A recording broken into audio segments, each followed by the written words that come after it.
Sudah 3. Assalamualaikum warahmatullahi wabarakatuh. Nama saya Yuni Astri Nuning, NPM 48, Pendidikan Matematika 2017. Di sini saya akan menjelaskan makalah tentang manusia, sains, teknologi, dan seni. A. Makna sains, teknologi, dan seni bagi manusia. Sains, teknologi, dan seni atau biasa disingkat IPTEK adalah 3 hal yang tidak bisa dipisahkan dalam kehidupan manusia, apalagi di zaman modern sekarang. IPTEK seakan-akan menjadi kebutuhan primer. Salah satu fungsi kemajuan IPTEK yaitu gadget. Gadget sangat penting bagi manusia karena dapat memudahkan pekerjaan manusia. Fungsinya yang pertama, media komunikasi. Contohnya seperti smartphone, laptop, smartwatch, dan masih banyak lagi. Yang kedua, media informasi. Contohnya kita mencari informasi atau mengakses informasi dari internet. Yang ketiga, media hiburan. Contohnya mendengarkan musik, menonton video, dan lain-lain. Yang keempat, gaya hidup. Gadget juga dapat mempengaruhi gaya hidup seseorang. Selama pelajaran sejarah, manusia telah menciptakan ragam kebudayaan. Menurut Klokon atau yang dikutip Konjaningrat tahun 1996, ada 7 unsur kebudayaan yang ada di kehidupan manusia. Yang pertama, teknologi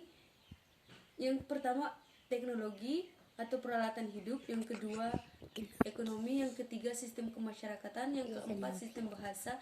Yang kelima, seni. Yang keenam, sistem pengetahuan. Yang ketujuh, teknologi.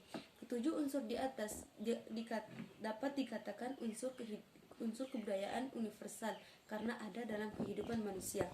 Yang ke B, dampak pengaruh penggunaan IPTEK.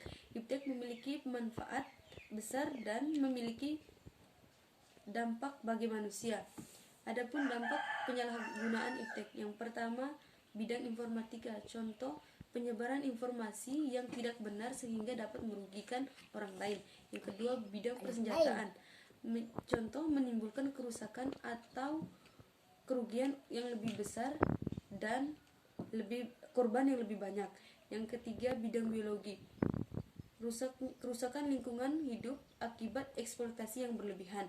Yang keempat, bidang medis. Penyalahgunaan diagnosis, alat diagnosis kepada pasien yang tidak memerlukan sehingga mendapatkan keuntungan. Yang ke C, problematika manfaat IPTEK di Indonesia. Ada 4 bidang ilmu pengetahuan dan teknologi strategis, yaitu material, energi, mikroelektronik, biotologi, menurut Rahardi Ramalan tahun 2004. Bangsa Indonesia dari dulu telah menyadari akan pentingnya IPTEK dalam kehidupan manusia. Dalam pembangunan, faktor utamanya adalah sumber daya manusia atau biasa disebut SDM. Pembangunan IPTEK merupakan sumber terbentuknya iklim inovasi yang menjadi landasan bagi tumbuhnya kreativitas sumber daya manusia atau SDM yang pada akhirnya dapat menjadi sumber pertumbuhan dan daya saing ekonomi, meningkatkan standar kehidupan bangsa dan negara serta kemandirian dan daya saing bangsa Indonesia di mata dunia. Masalah yang dihadapi bangsa Indonesia terkait dengan kemanfaatan kemampuan IPTEK yang dapat didefinisikan sebagai berikut RPJMN 2004-2009. Yang pertama, rendahnya kemampuan IPTEK. Yang kedua, rendahnya IPTEK.